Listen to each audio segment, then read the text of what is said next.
And she is also very well known in a field that is known as utopian studies, by her earlier book, Everyday Utopias. But what is exciting for us, we are here like on the spot of what's happening in the world nowadays, in the academic world, because Professor Cooper's new book is coming out soon this year. So we are going to get something ahead of what's happening in the thinking in this field. And also, her today talk is based on an article that was actually published yesterday. So you would find the fuller version of this talk. It's online, and it's called Feminists at Law, an online open access journal. So if you after this event go there, you would find it published yesterday. And further, Professor Cooper is currently running a 3-year British research project, which is about it's figuring out if we need a legal gender. And it's going to finish in 2021. And then we will again hear more about these results. And so happy to have you here with us today, Professor Cooper. And then our dialogist, the commentator, the discussion is Professor Tuija Pulkkinen from our very own University of Helsinki. He is Professor of Gender Studies. Professor Pulkkinen is also one of the world-leading thinkers in the field of feminist theory and political theory. And her particular interest and specialty in this field is think through concepts, contemporary feminist theory, and the conceptual history and concepts in this field. And she is also well known in the Hegelian world. So she is an expert in Hegel. And what is more, she has introduced Judith Butler's thinking to the Finnish audience already in the 90s, and she has also translated Judith Butler's Gender Trouble in Finnish. So we are so excited to have these two prominent feminist philosophy thinkers here today and put them into a dialogue. So thank you so much for coming, and Professor Cooper, please. Thanks,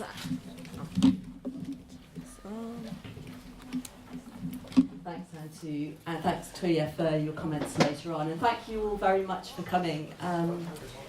Can you hear me at this level? Is that a comfortable level for people? Okay. So in recent years, the concept of gender has been radically shaken. While many continue to regard it in conventional terms, gender's taken for granted status as the social life of natural, binary sex, at least in Britain, has been unsettled. But has anything taken its place? Feminist, queer, and trans politics for decades have been recrafting accounts of gender, of what it is and what it means. And there's a real kind of complexity and nuance of very different perspectives and very different accounts and understandings of gender. But what this talk is going to focus on, at least in its first half, are two ways of thinking about gender that have become particularly visible in British political discourse right now. And one is gender as a social system of domination, and I'm going to say GDOM for short, which I hate as a kind of shorthand, but I haven't found a better one. And the other treats gender as a felt dimension and expression of the self that may or may not align with biological sex, and perhaps, interestingly, may not even map onto intelligible male and female forms. And I'm thinking about that as gender as diversity, or GDIV for short. And these two approaches have come increasingly into conflict, including over gender transitioning and over the rights of people to self-identify. And unsurprisingly in Britain, and I think this is probably true elsewhere, where this conflict has been most fiercely fought is in the terrain of women's services, accommodation, opportunities, and protections. So in this talk, I want to take these two approaches as a springboard for thinking about gender and the struggle to control its meaning. And my analysis is going to revolve around three key questions.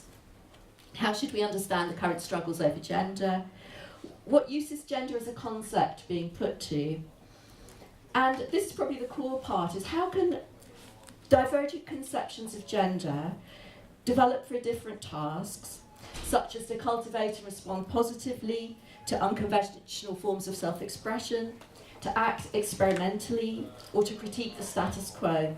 Can they, and if so, how can they exist in a more fruitful relationship to each other? So genders do all these different kinds of work, and different conceptions of gender are developing to do that work. Can they coexist? So notions of conceptual conflict and plurality aren't unfamiliar to academics. And there's a range of scholarship on this topic, and it tends to be very disconnected from each other. So there's work on kind of conditional and unconditional concepts, sort of ideal ways of understanding a concept and more pragmatic ways, kind of being out of Derrida. There's the idea of essentially contested concepts, concepts that are so politicised that people will never agree about what those concepts mean. And there's ideas about language games, that a concept like play will be used in multiple different ways because of its having different usages. So the approach that I'm developing, and the way I've been thinking about this, has been I explore it in my book Everyday Utopias and in my forthcoming book, Feeling Like a State. But for the purposes of this talk, which focuses on gender as a concept, there are 4 principles which are key. And these would also apply to other concepts such as property or equality or the state. So first, that there are multiple ways of understanding and operationalising any particular concept. So how particular concepts are used, argued for and understood depends, among other things, on the context and purpose of their usage. So rather than asking which way of understanding a concept is the right one or the best one, as if we can, as if it's a ground where you can fight and say this is the right way to understand this concept, I'm suggesting it's more useful to consider the different cuts and joins, the different ways in which concepts frame social practice. So some ways of understanding gender are just about individual subjects, people who are gendered. Other ways of understanding gender might talk about militarism being gendered, or law being gendered, or care being gendered, or institutions such as education being gendered. So these different conceptions have implications for the place of gender in how social life is understood and lived. Secondly, what I'm suggesting is that consistency and unity aren't necessarily advantageous when it comes to thinking simultaneously in critical, exploratory and optimistic ways. And that's quite counterintuitive for many academics, who often try to find a single conceptual approach that everyone can utilise. And this talk is arguing that the attempt to do so causes a range of problems, and they're not just academic problems, they're very acute political problems. Thirdly, that the evaluative or normative dimensions of concepts, so whether a concept we think of as positive or negative, is an important stake in this kind of struggle. So for gender, this is complicated by the fact that views differ radically, not only on what gender names, but also what it does, and so its normative valence. So whether gender is seen as a benign concept or a malign one, is it seen as positive or harmful? And finally, the way I'm thinking about concepts is to treat them not just as slices of thought or things that operate in the realm of of mental processing, but that concepts have a material dimension. They're shaped by practice, and they're also taken up and given practical form in everyday and institutional life. So when I'm talking about the concept of gender, I'm not just talking about what we think about gender or what gender means, but how gender is practiced and lived and done. Conflicts over conceptions of gender are far from new, and the one taking place now in Britain had its predecessor in 90s feminist debates over essentialism. Earlier debates arose because feminists argued over whether there was anything common or shared by the category of woman. And it partly was driven by activists and academics trying to conceptualise gender's relationship to other inequalities, including race and class. So in a way, trying to remix gender with other social relations, having you kind of extract concepts from the sort of social practice, and then you try and reinsert them and mix them up again. But one striking dimension of the earlier debate about essentialism was that the normative boundaries of who counted as a woman weren't for the most part up for grabs. So some people suggested that particular groupings such as lesbians shouldn't count as women because their lives weren't underpinned by the eroticisation of sex-based inequality. But this was a kind of self-chosen exit. It was saying, well, we aren't women because to be a woman is defined by having a certain position in a heterosexual order, so we're not women. It wasn't other people saying, you don't count. It was also secondary to the more prominent challenge of how to give broad definition to the category of woman in ways that would avoid reinforcing middle-class paradigms. So in Britain anyway, these previous debates about what it means to be a woman diverge from the current conflict, which is foremost concerned with how expansively categories should be drawn and on what basis. So today the starting point isn't what, if anything, do all those indisputably defined as women share, but how should the category of woman be identified so that certain groupings, and most prominently trans women, or trans women who haven't undergone body modification, either are included or they're excluded. So in the discussion that follows, I want to consider this current struggle to shape gender's present and future meanings, and to look at the role that law reform is playing in this process. It's kind of a driver of the conflict, it's a stage for the conflict, it provides stakes in the conflict, and it's sort of an institutionalised bridge between what is and what should be, so it has a kind of normative role. But one complication in exploring how gender is conceptualised is the growing dismissal of gender as a concept by some women's rights activists, on the grounds that gender has become too aligned with what they see as a kind of voluntarist, so a voluntary concept of gender, and what they see as a stereotypical approach to identity. That their argument is it ignores the real biological sex basis of women's oppression. So they're trying to move away from using the language of gender altogether and kind of reclaim the language of sex. And I think this kind of counterposition is an interesting one for a discussion of gender's future. But to the extent GDOM feminists, that's feminists who would make arguments about gender as domination, to the extent that they attend to and recognise the social processes that convert sex into gender, while rejecting the claim that Judith Butler and others have made that it's actually gender which gives rise to discourses of sex, gender still remains an important concept. And gender is also important for thinking about the future, since it's a far more socially mutable concept than sex is usually taken to be.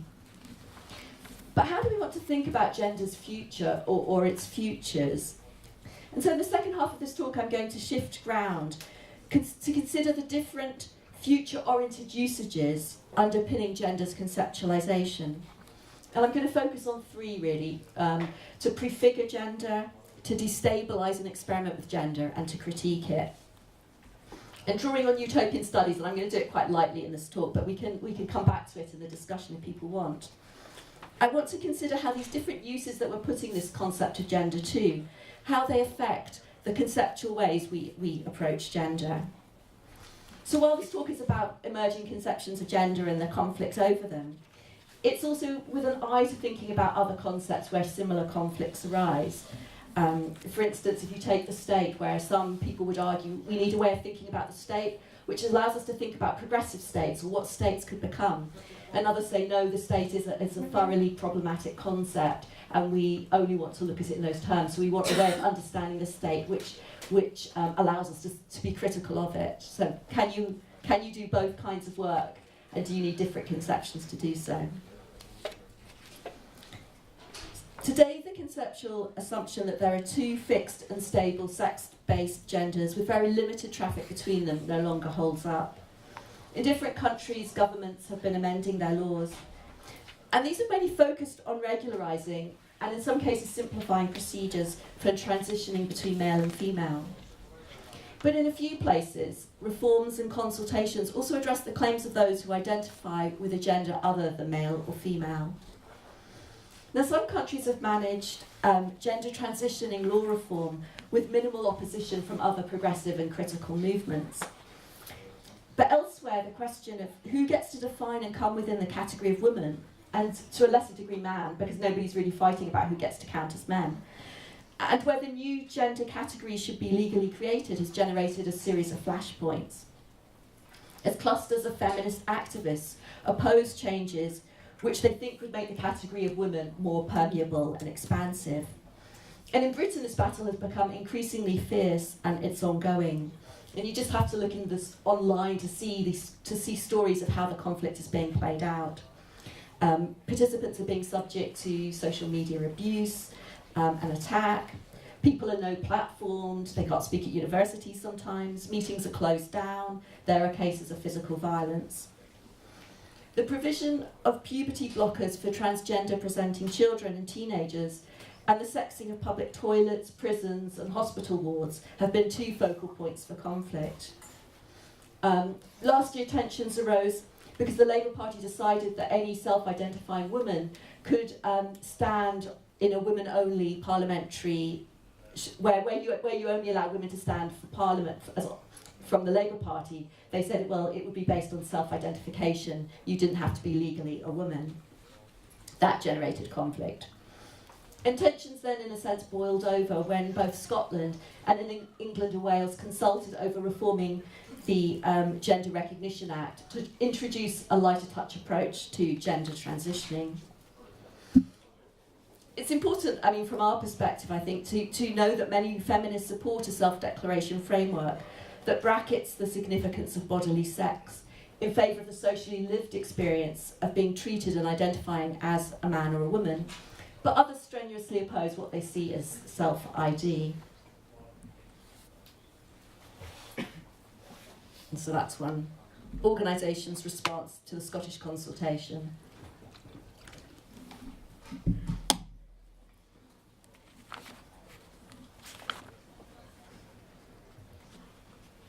And so the conflict that's emerged painfully exposes the plural and contested character of gender as a concept. And while other nuanced approaches operate, and I kind of want to say that again because it's easy to think that I'm just boiling everything down to these two frameworks, and there's a whole terrain of multiple ways of understanding gender. But these two ways have become particularly prominent in the public debate in Britain: gender as diversity and gender as domination. And I'm going to start by saying something about gender as diversity. This dominates accounts of those arguing for self-determination based on people's own gender identity. Expressed by the international human rights Yogyakarta principles, gender identity concerns each person's deeply felt, internal and individual experience of gender. Now there's a more radical version of GDIV, which I'll come back to, which sees gender much more as a terrain of experimentation and creativity and choice. But it's this liberal form that's been most prominent as law reform and public policy debates structure public discourse. So this approach sees gender as a fundamental aspect of personhood, something people have a right to have, to express and to have recognised without, and in Stonewall Scotland's words, being subject to another's approval. And many have described the harms that otherwise result. Judith Butler, for instance, talks about the injury that comes from being treated as unreal and unintelligible. In her words, the impossibility of persisting without norms of recognition that support my persistence. And witnesses in the 2015 parliamentary inquiry on transgender equality expressed similar views. And one said, and there's the quote below, "That non-recognition has ruined my life. I feel a shadow of the person I could have been if I'd been able to lead a normal life."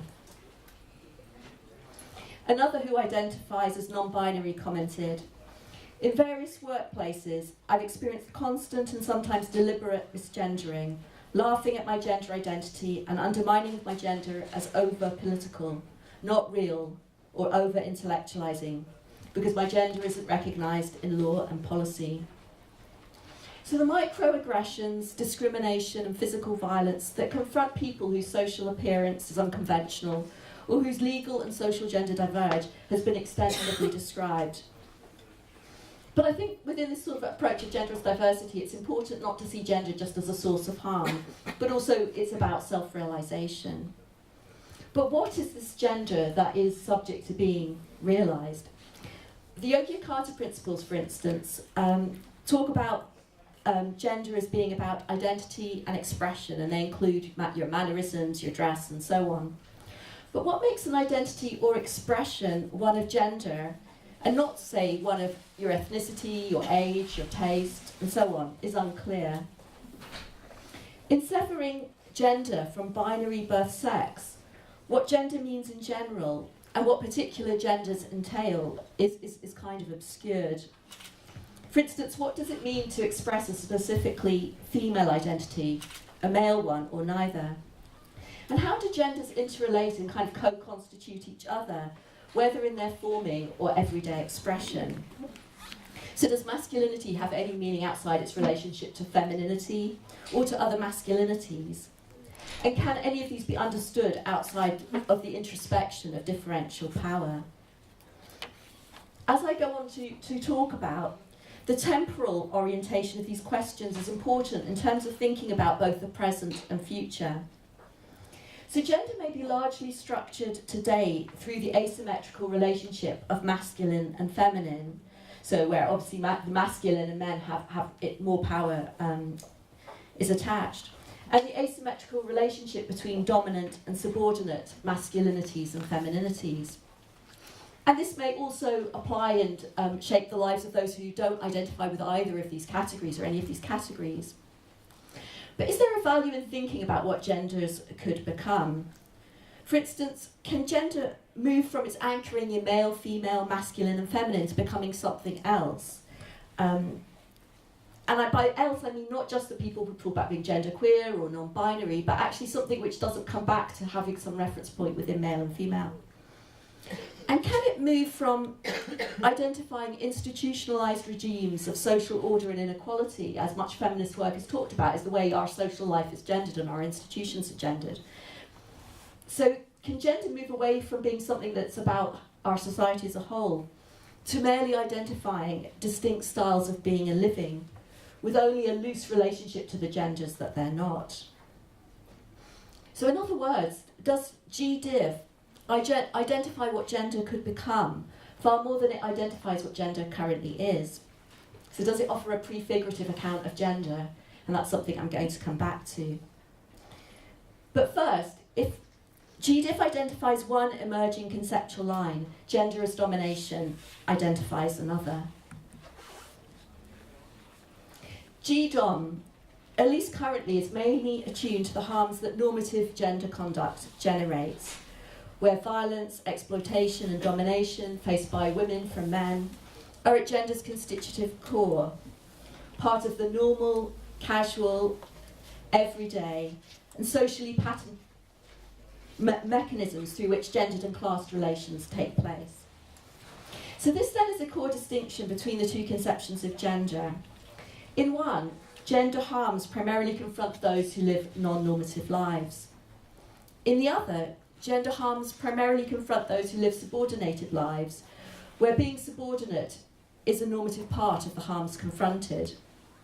Or to put it another way, GDIF foregrounds the right to have a gender, whereas GDOM foregrounds the rights and freedoms some people lose because of the gender that they have. And the influential radical feminist Sheila Jeffreys writes, "Women don't adopt the identity of being women, but rather possess female biology, and on this basis are reared in a subordinate relation to men." So one strong current running through these GDOM accounts of gender is a sort of materialism against the idealism that they associate with gender as diversity. And materialism here has three core aspects.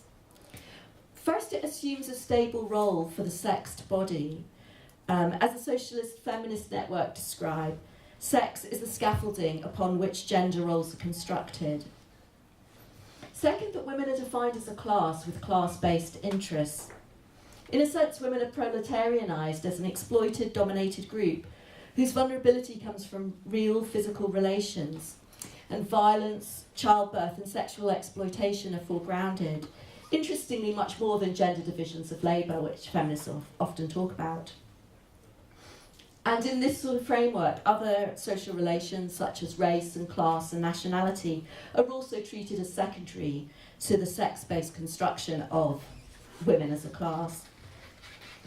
And the third key kind of dimension of this framework, as a materialist framework, is that an objective world of violence and exploitation is seen as existing that's separate from and can't be reduced to language and meaning. As one respondent to the Scottish consultation remarked, sex isn't about how one identifies or feels, but is an objective, verifiable fact. So opposition and real scorn towards post-structuralism is an animating dimension of the popular take-up of this position, and it's something that the project that I'm taking part in, the research project I'm doing that Antti mentioned, has had a lot of very kind of scornful responses from Mumsnet, which is a sort of online web-based network who very much are within this kind of framework. So we can come back to it because I think it's interesting, the ways in which a kind of critique of post-structuralism has become part of this critique of gender as diversity. So I've suggested that the institutional arena of law reform has helped to shape the conceptions of gender emerging. And this is an important feature because the understandings and positions that come to visibility and that prevail are shaped by the terrain of conflict as well as by each other. They're not freestanding independent positions. In this case, law reform has provided a focal point for the meeting of GDiv and GDom. It sharpened antagonism around the particular status of sex and whether it should be retained as a separate legal category to gender. And it structured the prominence of particular strands within both constellations. So a much longer feminist sort of genderist domination politics has been about we need to abolish gender, we need to abandon gender. But a different future is focused on by those who advocate for women's interests on grounds of vulnerability and the need for protection, including by activities and spaces which will separate men and women. And the future that they focus on is a dystopic future where men opportunistically seek to pass as women in ways that will jeopardise so-called real women's safety and privacy. The women's interest group Fair Play for Women describes how conflating gender identity and sex so that self-identification policies become the norm would cause harm to women to become commonplace. This, they say, is neither viable nor fair. And so toilets, changing rooms, girls' youth organisations, hostels and prisons emerge as the dystopic emblems of women's vulnerability to predatory male stranger behaviour. And I think also what's interesting here is that there's a real shift from the concern about the familiar man, which was also what feminist work was about, that the men who are most threatening to you are going to be your partners, your sons, your brothers, your fathers, to now the threat is very much associated with a man you don't know, a stranger man. So far I've sketched these two conceptions of gender, of genderist diversity and genderist domination, and both are pitching themselves in this struggle to define gender and what it will come to mean. And so in the rest of the talk, I want to shift focus slightly to consider how different conceptions of gender get taken up for different tasks. GDiv and GDom prioritise affirmation and critique respectively. But there are other conceptions of gender that might also do this work. And there are also other political tasks for the concept of gender. So I want to move beyond the binary of diversity domination, as well as beyond the binary of affirmation critique. Yet, as I said at the start, rather than search for a single conception of gender that can adequately work across multiple contexts and usages, I want to consider whether and how different conceptions of gender oriented to different purposes might coexist and relate more fruitfully. And I think this is crucial for a left gender and feminist politics that wants to find ways of moving beyond the gender wars that are currently taking place. It's also crucial for a project of law reform that doesn't want to become cubbyholed or paralysed by the intractability of incompatible approaches. So what follows are some tentative conceptual lines drawing on a utopian method that's attuned to materiality, plurality, disorientation, and present futures. And I'll start by saying something about prefiguring gender. Prefiguration provides one helpful frame for thinking about how gender's imagined futures might materialise. challenging the notion that man and woman are fundamentally descriptive or normative categories, that is, they describe what is or they're what ought to be in place. They become instead terms to take up and repurpose. And when you think about prefiguration, how I'm using it is the idea that you bring into the present your goals for the future, rather than seeing them as separate from the means of trying to achieve them. Your goals become your current practice. So prefiguration goes to the heart of a conceptual approach that doesn't simply focus on calling for new gender meanings, so for saying we would like gender to mean something better than it currently means, but to actually putting those meanings into practice. And what's put into practice here, importantly, is something more than redrawing group boundaries, for instance, who counts as a man or woman. At stake also are different ways of understanding gender. But prefiguring gender as if it meant something beyond the contours of a conventional common sense isn't the preserve of a gender-affirming politics alone. So I'm thinking about lesbian, feminist, separatist communities, which long combined a seemingly abolitionist approach to gender with prefiguring feminist norms of peace, caring, leaderless organising, and horizontal collaborative relationships. You might think of the women's peace camps in the 80s as one set of spaces where some of these gender practices were being played out. But what's being prefigured changes over time.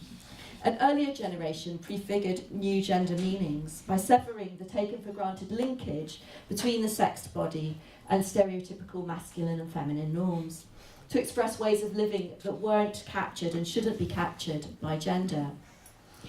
By contrast, I think the prefigurative forms currently receiving attention hold much more firmly onto the language of gender, but separate it from birth sex, so it becomes a more mobile and mixable set of attachments.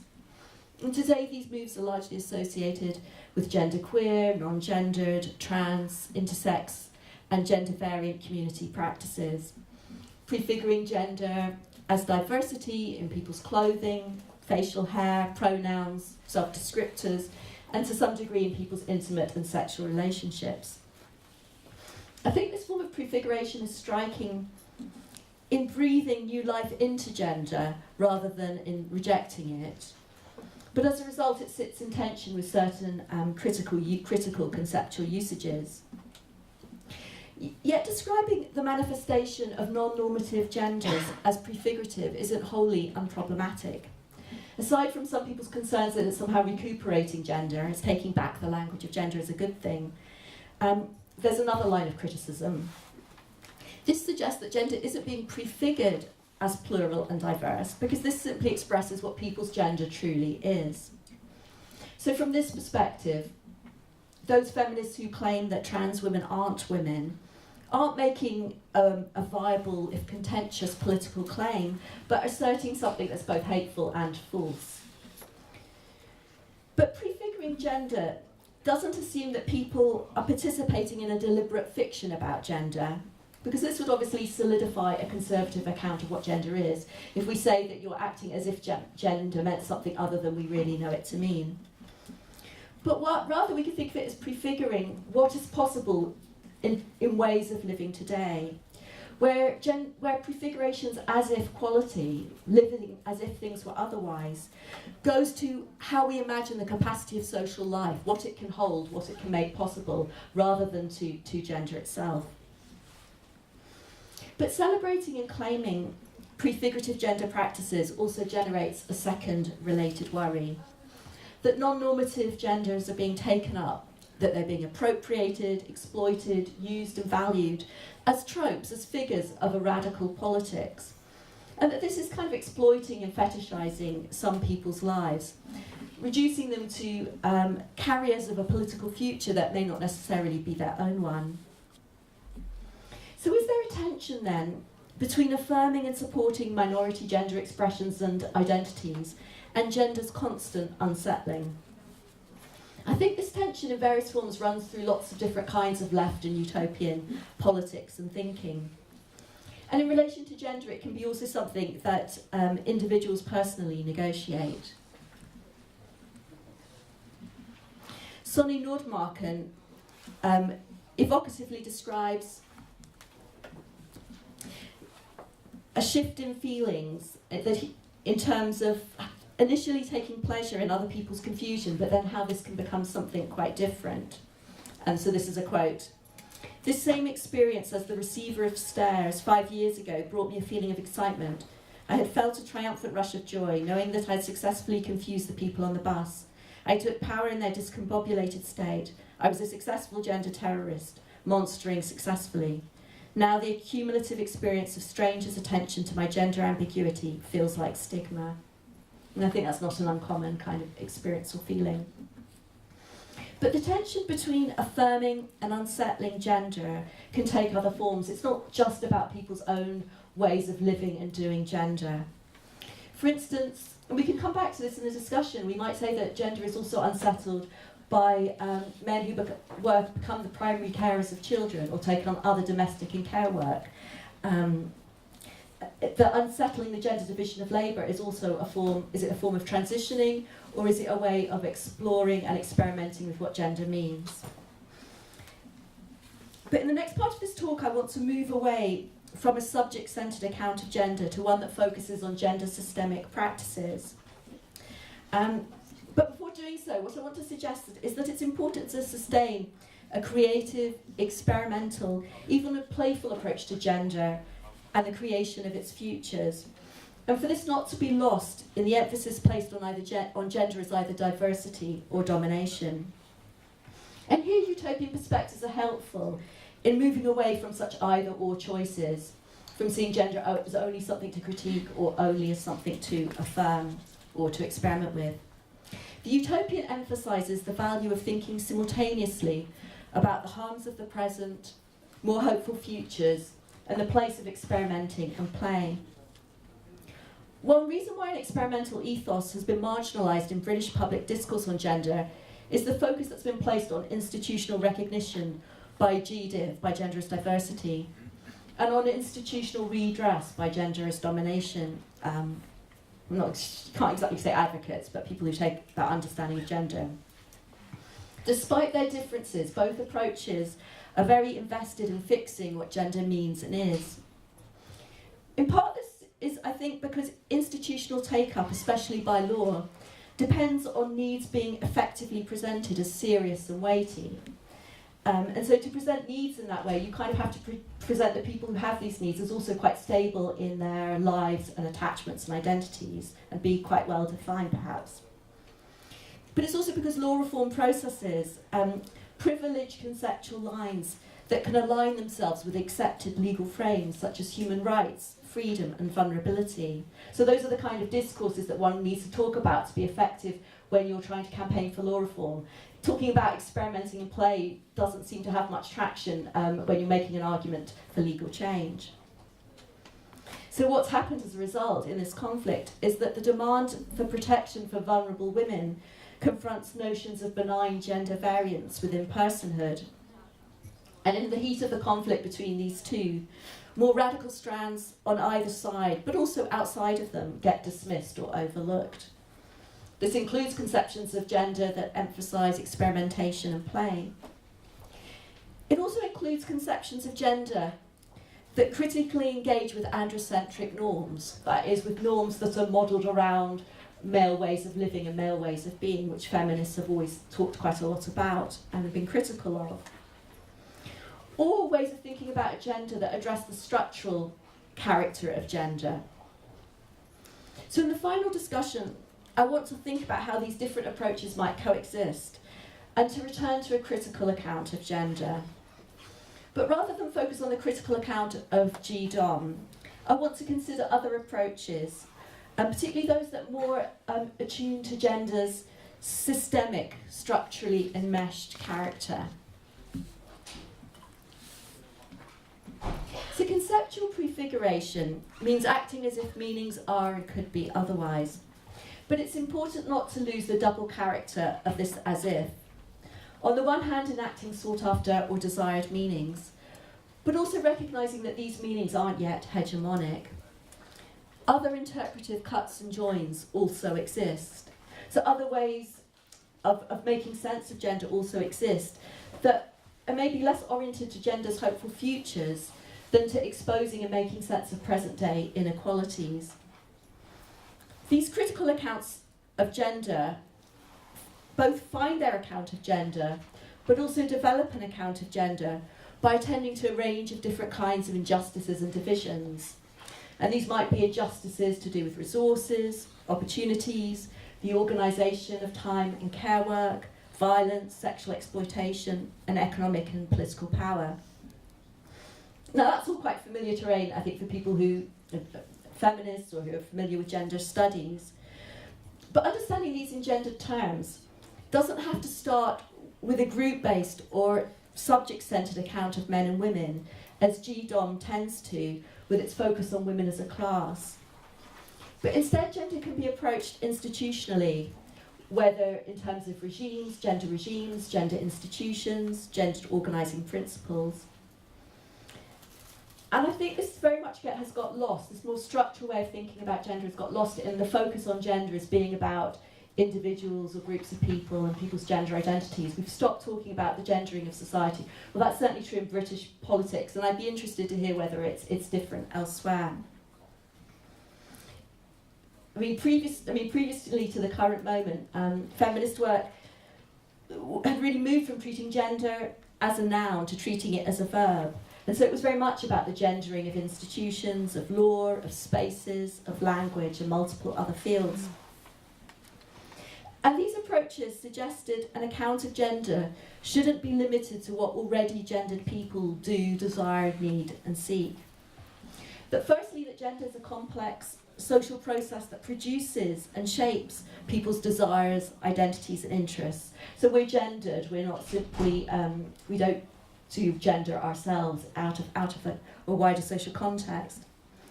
But also that diverse aspects of social life, beyond sex bodies and beyond people's own interests, are affected by gender-based rationalities, logics, processes, and affects.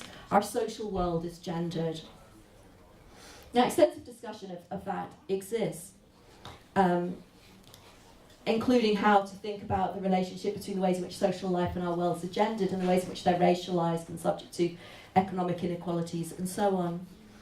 And my aim here isn't really to defend one particular account, but rather to use these more socially oriented understandings to highlight the level of variability within gender's critical conceptualising, including in how expansively or narrowly the terms of gender are drawn. So there's no right answer whether gender should be understood as a process that shapes all aspects of social life, or whether it's interpreted more narrowly, so as simply being about men and women and non-binary people, about particular groups of people. But in assessing how broadly to conceptualise gender, does the task or usage we're putting gender to make a difference? Do we need different conceptions of gender when it comes to affirming difference, destabilising new forms of settledness, or to critically understanding the status quo?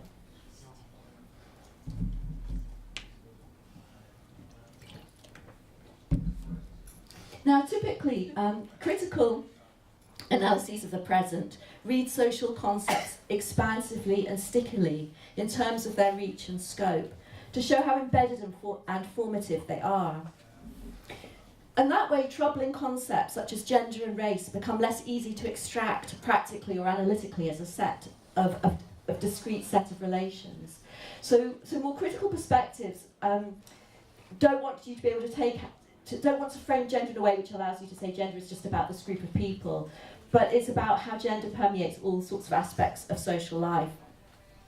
And if you adopt a more expansive approach to understanding gender, equality can't be attained, or only a very thin form of equality would be attained, by simply redistributing goods or dangers or responsibilities and freedoms between groups if you don't touch these more systemic and institutionalised processes. And critical conceptions also tend to draw strong lines around categories, such as around men or women, to emphasise inequalities of power and intensities of harm between specific sites and bodies.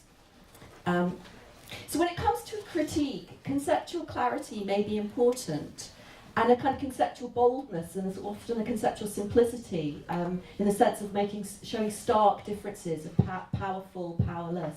Those things might be very important for doing critique effectively. But for other uses, it can have its limits. And this is something Gibson Graham have argued in relation to the economy, where they say that supporting and growing new progressive alternatives benefits from conceptions of the economy which make space for other forms of diversity, so that don't just see everything as being about capitalism. So that if you just see our economies as capitalist economies, and you don't see the informal economies and the commoning and the cooperative economies, well, that might help you do very critical work about understanding capitalism and understanding our economies, but it may make it much harder to think more hopefully or more creatively about what can be grown. And so we can think of a similar, perhaps, argument in relation to gender. So the proposal of this talk isn't to argue that a conception of gender attuned to domination should be replaced with one attuned to diversity, or to replace a conception of gender attuned to critique with one attuned to prefiguration, but rather to consider the case for sustaining incompatible progressive conceptions that are attuned to different tasks. But how to sustain them in fruitful relation to each other is challenging. How do you hold on to very different ways of understanding and practicing gender, very different sets of meanings for gender? And here I think there are two questions or two lines of thinking might emerge.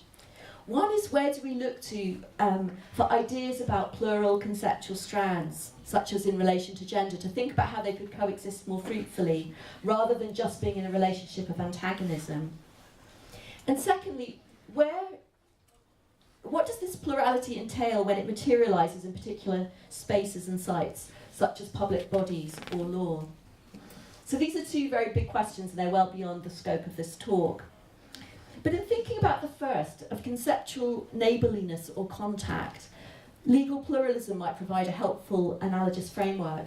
And the idea of legal pluralism is that there isn't just state law, but there are community legal orders, and there's religious law, and so there's multiple different worlds with formal and informal, where people act as if their lives are structured by law, or there is a form of law but it's not state law. And there's one of the questions legal pluralism raises is, how does different kinds of law relate to each other? So how does religious law relate to state law, or the norms and rules of a community organisation, how does it relate to state law? It's not simply a kind of clear hierarchy where each one is subordinated to the next level up. So if we think about that in relation to gender's contrasting conceptual lines, we might explore their interrelationship from a starting point that assumes plurality rather than unity. So it opens up forms of interaction beyond antagonism or a kind of mutual disregard. So if we even take GDOM and GDIV that I've been talking about, we might explore what they draw from each other. The figures and institutions that force conflict between them, but might also act as communicative bridges. The social conditions that underpin their differential power and influence. And maybe the distributive allocation of their authority, so that each might make better sense in a different context. But what about the second question of plurality's institutionalization? Can we have multiple ways of conceptualizing gender within law?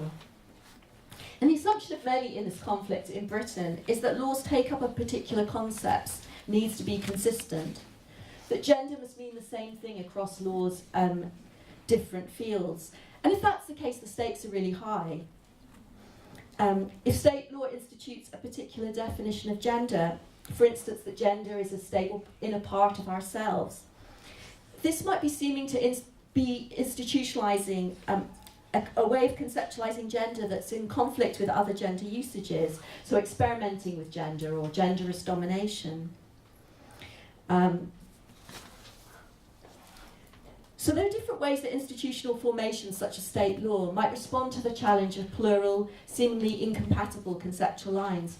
And how it works in a common law system such as Britain is probably different to how it would work in a civil law system in continental Europe. But I'm interested interested in thinking about how can we deliberately legislate different conceptions of gender? Like how is that possible? Conceptual plurality may emerge as an unintended consequence of law, but can you legislate for that? And it's kind of a challenging question because we are so used to thinking that you have to agree on a definition of law, that on a definition of something like gender or any other term that you then put into law, and makes the stakes very high and makes it very difficult to think about working with multiple conceptions at the same time. So I'm just going to conclude. What I've tried to do in this talk is to explore the challenge of forging gender's future in conditions of conflict, where what gender means and could come to mean is in dispute. Divergent conceptions of gender could coexist in different grassroots communities with perhaps little contact with each other. But that coexistence has come under pressure through the involvement of institutional bodies, of law, of the Labour Party, in responding and getting involved in some of these struggles around gender. And as a result, these sites, the Labour Party, law, local government, have become sites that people are trying to also capture for their conceptual definition of gender. Is gender benign diversity? Is it worrying domination? So I've tried to give a reading in a sense of an account of what's going on in Britain and the power of these two frameworks, but I also in a sense as a kind of intervention, that if we approach gender as a subject of utopian concern, it offers a path for engaging with different conceptions of gender that importantly include those outside the current terms of struggle.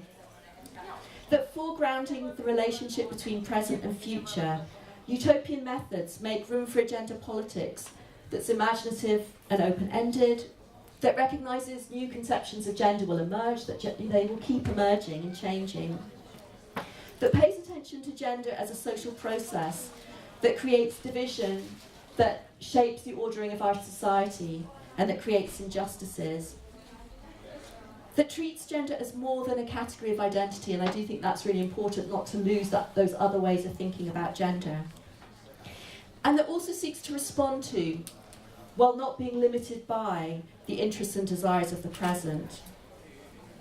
So different gender projects oriented to different tasks and contexts will inevitably take up and develop different, possibly incompatible conceptual lines.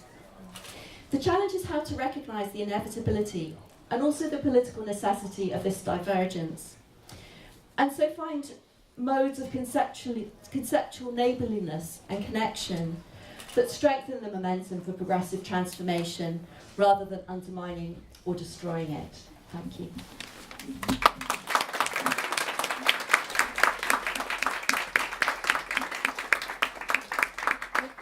Thank you so much, Davina Cooper.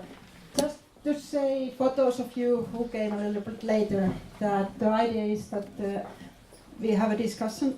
Tuija Pulkkinen, Professor of Gender Studies from University of Helsinki, who will give some comments and be in a dialogue. And after that, we will open the floor for the audience. So please, Professor Pulkkinen. Thank you. I'm aware that this microphone is not as powerful as the other microphones, but I hope that it's audible there. Thank you so much, Davina, for coming here and giving this talk, giving us a possibility of hearing it before it's been published, at the same time it's been published, which is a privilege here. And thank you also for sending it to me beforehand. So I'm not actually commenting here completely on the spot, which you could imagine might be a bit difficult. But also I've also read the paper before. So I've kind of picked up some thoughts where we could be in dialogue, but I wouldn't like to limit this to something between us, but the audience. I hope that we don't take too long time in this dialogue between just two of us, because I'm sure everybody else wants to take part of the discussion as well. So, conceptual future of gender, or conceptual futures of gender, maybe, perhaps. I mean, I'm just thinking in of course, your talk is on the British discussion at the moment, and there's always it's in Britain, it might be a little bit different here, but not to mention then in Russia and in other places, even further away and different, or EU or anything. That's a one. Also for me, always language, because this is in English and gender, the concept of gender in English, and there are all the other gender concepts in other languages and their semantic fields and all that I'm very interested in. But also the frame, actually, we are of course here now talking about the frame of law mostly, which is extremely interesting, that the concepts in law, in whichever language or country they are, and law, but of course it doesn't exhaust the kind of future of gender as a concept, because then we have also the social practice, we have public policy, we have politics, and all, which may have a different kind of conceptual future for gender. But overall, I've kind of picked up three things which I could start discussing about, and the first kind of concerns these two conceptions or concepts of gender, which you have the division into two: the gender as domination and gender as diversity division. It kind of sounds very familiar because it's something that many people have actually discussed in gender studies literature. I think many people have discussed this also as kind of like two different feminisms, like that there have been two different feminisms. The one which is kind of like sisterhood feminism, where the main emphasis is on women being dominated by men and women having something in common with that, and then queer feminism, or so many people frame it as like that, where the diversity of gender is the main issue. And there are lots of people have written about these things. Also, some people, quite often it's also told into a story, or in time, so that there was first sisterhood feminism and then there was queer feminism. In Sweden, for example, there are lots of kind of histories and debates about how to write this history, whether it's a history which is a history of losing something, or where it's a history of gaining something, and anyway, or whether the breaking point should be emphasized or not, and all that. So Claire Hemmings has also written about this, same as kind of these different kinds of stories, lines. And I've taken part in that discussion too. In this couple of years ago, the differences special issue called Transatlantic Gender Crossings, which is about basically about institutionalization of gender studies and gender and feminism in history. And it would be interesting to compare. I've also kind of paid attention to this same distinction, but I did not frame it as two different concepts of gender, but rather as two feminisms that identify a different wrong or harm or injustice in the kind of Lyotardian sense, which I'm drawing there. So that I think these are two. That they just see the wrong which feminism kind of deals with, or the harm which feminism struggles with in different ways. That there are two different ways of doing so. So whether that that is you are now saying that there are different ways of understanding what gender is. I would pay attention to that there are different ways of identifying the wrong, so that like first one being like sex, like the wrong is the sex-based domination or domination of men over women, and the second one is the fact that people that everybody needs to be kind of divided permanently into two categories, women and men, or kind of that these are kind of categories where people are born to and cannot, or that they cannot change, but also that there are only two and not more. So all of these are kind of identified as the wrong, which is the so and I kind of thinking of this feminisms as kind of feminism being something that, or these being also like wrongs which are felt really strongly, like felt wrongs, and feminism being as academic practice and activism being something that kind of gives expressions. Again, I'm referring to Lyotard here, so in that, so Lyotardian concept of différent, which is kind of about giving expressions to wrongs, so that if there's something that is felt very strongly as wrong, and then putting it into concepts, words, expressions is the actual feminist kind of deed there. So very, very similar distinction in any way. And the second thing I was arguing there was actually exactly against putting these things into storyline. So that first was that there was first the sisterhood feminism and then the queer feminism, but that they are present simultaneously all the time, and these both wrongs can be identified at the wrong time, and in activism, in post-social policy, anything, and there's nothing wrong. So we are in a complete agreement basically in this, because I see that your point is also to the simultaneous kind of pluralism of conceptions, that there's nothing wrong with seeing both of them at the same time, that there's certain kind of pluralism of feminisms at the moment, which is, and that there's nothing wrong about it. It's not a negative thing. But you frame these disputes about like what gender, like ideas about what gender is, and where I would frame this as what is the wrong, what is the harm. So my first issue is it would be this, that do we really need to think or talk in terms of what gender is? Do we need to ask that question in order to address the law issues, for example, of thinking that would it be in a way more useful to or more kind of fruitful to actually think in terms of wrongs or harms in this, and to exactly those questions, issues which you were coming to in the end, like how to kind of practically instrumentalize the or write laws so that they would have different conceptions related. Would it be easier if they were considered as laws which would be somehow useful to counter certain harms which have been identified, or sort of wrongs? So that would be probably my first set of questions, and then maybe also about the obvious one of are these groups very neat, or aren't they actually also kind of more? Isn't it more variable than just two groups?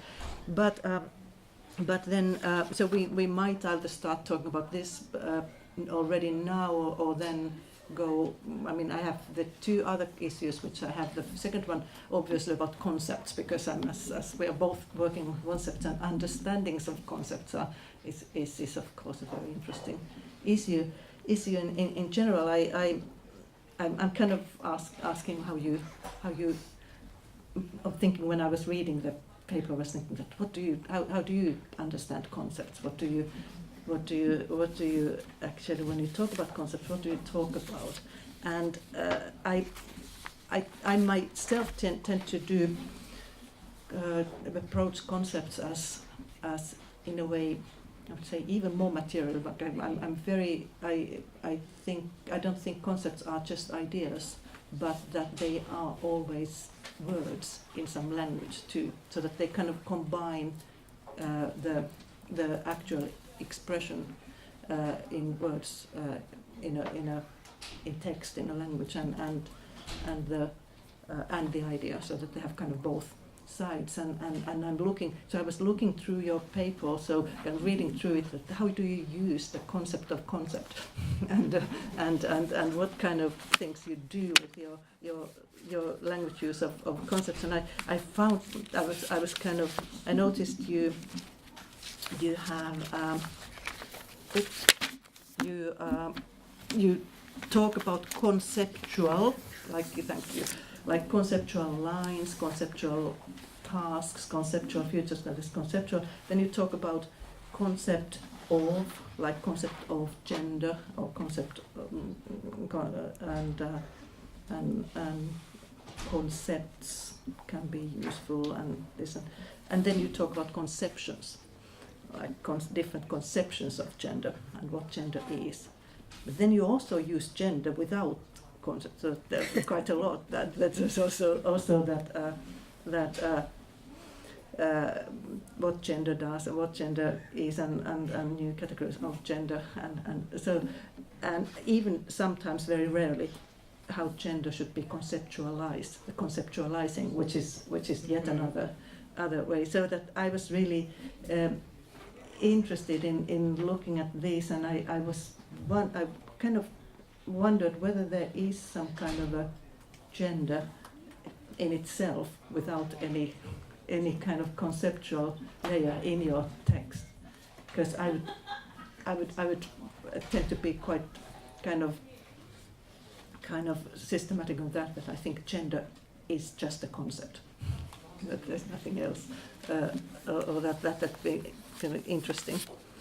So that's one, and then the third set of issues which I wanted to talk about is the practical kind of law things, which I find so interesting. I think this is so interesting topic. Like what can we do with that concept, or either does it actually need to be in what kind of law in various places? So I'm just thinking very kind of concrete things like well, the identity in passports. I mean, what does it? I'd like you to do a little bit of prefigurative practice here, or something like imagine what it would be, or all of us probably. What would it be? What would it take away if in our passports or identity cards there was no gender? That when we were born, no kind of gender assignment at birth. I'm kind of trying to think about it, and I don't know how much harm it would. What would it actually take away? It would make many things easier. What does it actually take away? What is there anything? I mean, you must have thought even more of these things in terms of. So, also, say parenthood. Like if there was no. Is there any kind of need to say who's the mother and who's the father of a child? I mean, and how many parents there are? Like, couldn't it be just as well that people who kind of at the birth of a child say that we are the parents of that child and are in agreement about that would be the parents, and then maybe what's the need of what's the use of or need of delimiting that to certain number or certain genders. The main thing being that a baby should have some parents probably, or then the change of gender. So what is actually then the limit of that for the self-identificatory?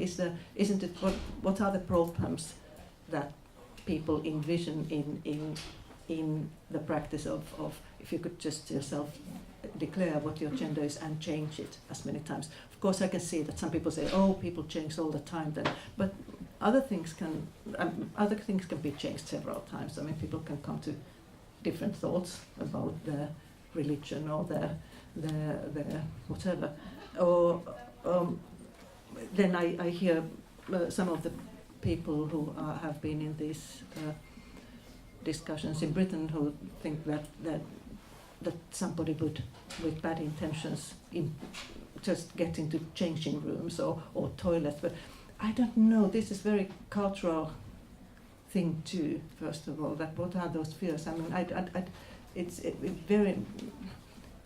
We're living in a country where most of the toilets are all gender anyway, and in very, very short time ago, like in country houses in Finland, and who would ever think that you would have different toilets for men and women, and so the harm of that is also it's an interesting that's an interesting discussion, and that might be also kind of interesting to discuss. And or how say I can see like prisons, for example. I could imagine that yes, women's prison. If I mean, it could be like if now the prisons are kind of divided into men's prisons and women's prisons, then you would have a lot people who have 20 years of prison ahead of them and are assigned man say that no, I'm actually a woman, and go to women's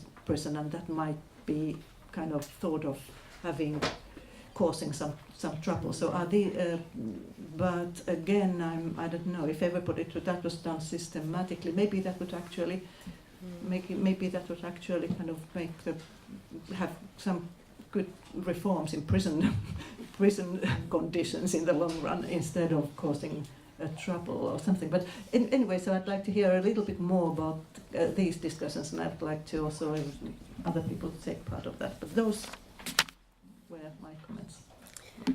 Those are immensely helpful comments, very difficult questions. I'm happy to respond to. Actually, no. Can people hear me if I talk like this? Yeah. If you stop hearing me, I'll put this back on, but it's making my ears sore. So I'm happy to respond to your comments, which are great. Shall I do that briefly, and then we'll take other comments? Yeah, maybe just start briefly, and then we can. Because they're big issues, and they're different issues. Mm. So the first one is really what we're talking about: different kinds of gender harm, or is it about different conceptions of gender? And I wouldn't disagree with you that each of these approaches would frame what the harms are differently, whether the harms are, what happens to people with non-normative genders versus the harms of subordination. But I think it's not just about different kinds of harms. So I think if you think about gender as something experimental or exploratory, you're kind of using gender as being a social language.